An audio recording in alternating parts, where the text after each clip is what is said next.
The trimmers are the throttle of the boat. The headsail trimmer's job is to adjust the head sails for best possible boat speed or tactics. He communicates directly with the helmsman about speed and height, the pressure in the sail, and also the location of nearby marks and other boats. He also communicates with the main trimmer about speed and sail settings, as the two trimmers must work together to be effective. The best trimmers develop a keen eye for sail shape, a good feel for boat speed, and are always one step ahead of the game. Just check this bag here. This is probably today's jib. Like any other position, headsail trimmers are responsible for their work area and tools. Before the boat leaves the dock, check the condition of all the jibs and spinnakers.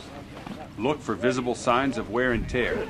Make sure that the leech cords work, the jib battens are secure, and that each sail is in the right bag and the right sails are on board. Know the wind ranges of each sail and the boat's target speeds for different conditions. Also check the winches, handles, sheets, backstay adjusters, shackles, and spares. Prepare your area by making sure the jib sheets and spinnaker sheets and guys are led properly. On most boats, the guy is led under the jib sheet, while the spinnaker sheet leads to the cabin top winch. Leave one wrap of the spinnaker sheet on the base of each cabin top winch. This way, the winch can still be used upwind, but the sheet is ready when you need it at the windward mark. Finally, when you have the correct jib for the conditions trimmed in for maximum speed upwind, mark the sheet with tape where it meets the base of the winch drum. This will enable you to repeat your final trim setting tack to tack. The lead position and halyard tension should also be marked as well so they can be repeated.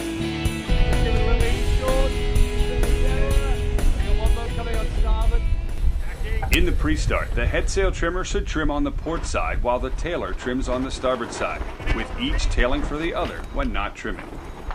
Unless told otherwise, always trim for full speed. It's also very important that each trimmer call leeward boats in clock and distance to them for the helmsman. On the final approach to the start, trim the jib in for full speed when called. Once the sail is fully trimmed, take the handle out and head to the rail.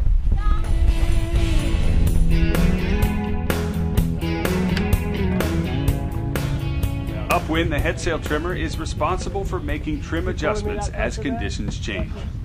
Adjust the sheet for minor changes in wind velocity and the jib lead and halyard for major changes. In lighter air, the trimmer should stay by the winch as adjustments come often and the weight is usually needed to lure. In heavier air, the trimmer comes off the rail to make adjustments. For consistency, the primary trimmer should trim both sides upwind while the tailer assists in the tacks.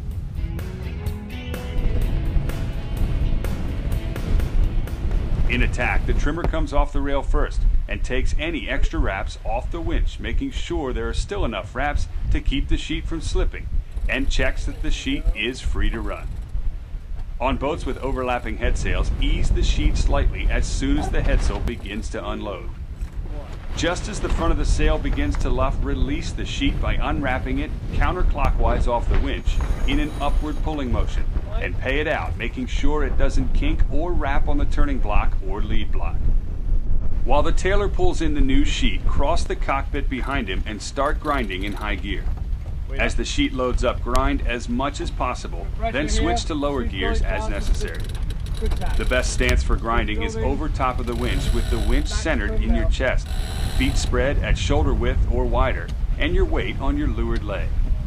After the grind, take the sheet from the tailer, add more wraps, make the final trim, cleat the sheet, and head to the rail.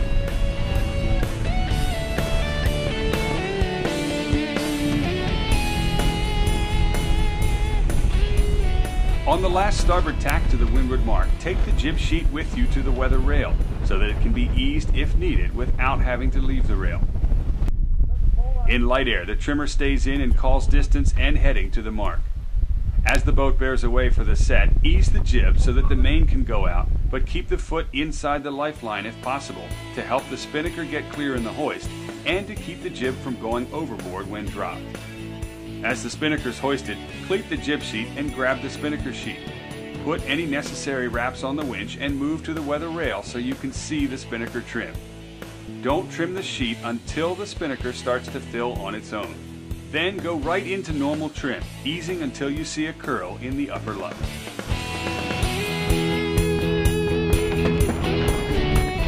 During a tack set, you'll only need to grind the jib into proper trim, which may be a reach if the bow is already at the mark. Then cleat it and move to normal trimming position with the spinnaker sheet. It may take extra finesse to fly the sail if there's no pole. Remember, when in doubt, try to ease it out away from the jib to get it filled.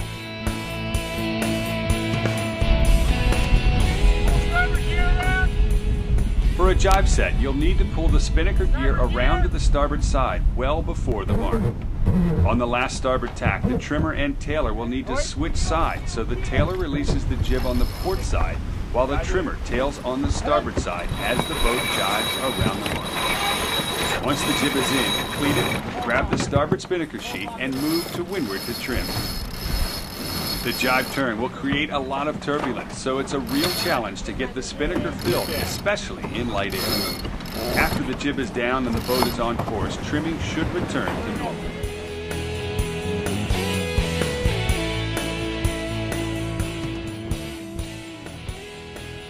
Sailing downwind requires good communication and aggressive trim.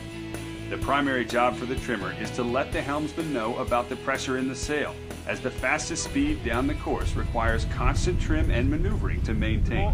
Pull up 6 When the breeze goes lighter, tell the helmsman how far to head up to keep the boat at target speed. When the pressure's on, tell him how far to bear off again to keep the boat on target.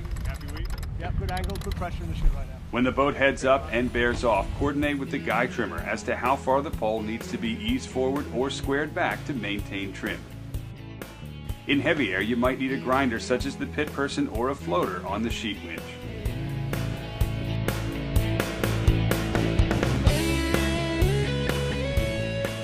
In a dip pole jibe, the trimmer takes both spinnaker sheets. Ease the working sheet as the boat bears away while simultaneously taking up the slack in the lazy sheet when the pole is squared back. Once the pole is tripped, free fly the spinnaker with both sheets while the new guy is made. When the new guy is made, ease the old sheet to the guy trimmer at the same rate he trims on the new guy, so the transfer is smooth. Bearing away for you. Then move to the rail and resume trimming the new sheet as the boat comes to course. In heavy air, the pole is already squared, so the trimmer need only take the slack out of the lazy sheet before the jibe, but the grinder will need to be on their toes with 2 active sheets going into the jibe.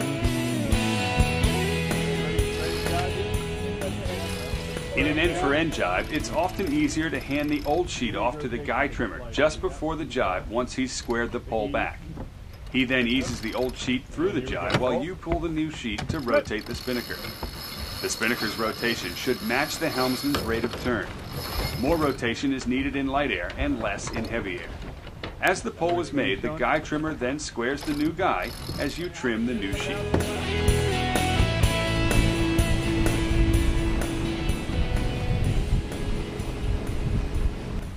When approaching the leeward mark for a windward drop, the guy trimmer should load the jib sheet on the starboard winch with the minimum number of wraps for upwind without slipping, and the handle in before the jib is hoisted.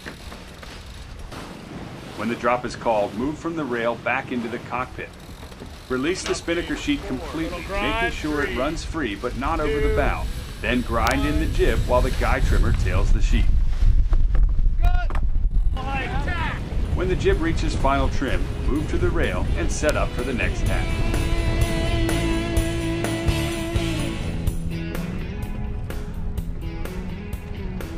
In a leeward drop, the jib is set up the same as a windward drop, but the pole comes down last. At the drop, keep tension on the spinnaker sheet until the spinnaker halyard is released and the foredeck crew has control of the foot. Then release the spinnaker sheet and go to the jib trim.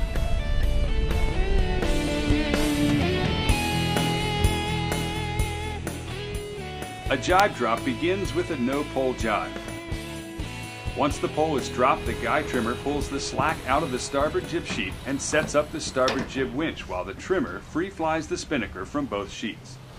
When the drop is called, trim the port sheet hard to rotate the spinnaker to port around the jib while releasing the starboard sheet, making sure it doesn't go over the bow during the drop.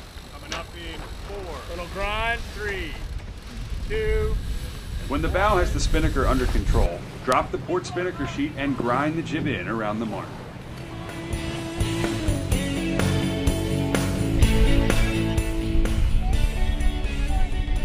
All good trimmers have time-tested tricks of the trade. Here are a few good ones. Place duct tape on the top of the drum on worn winches if the sheet is slipping.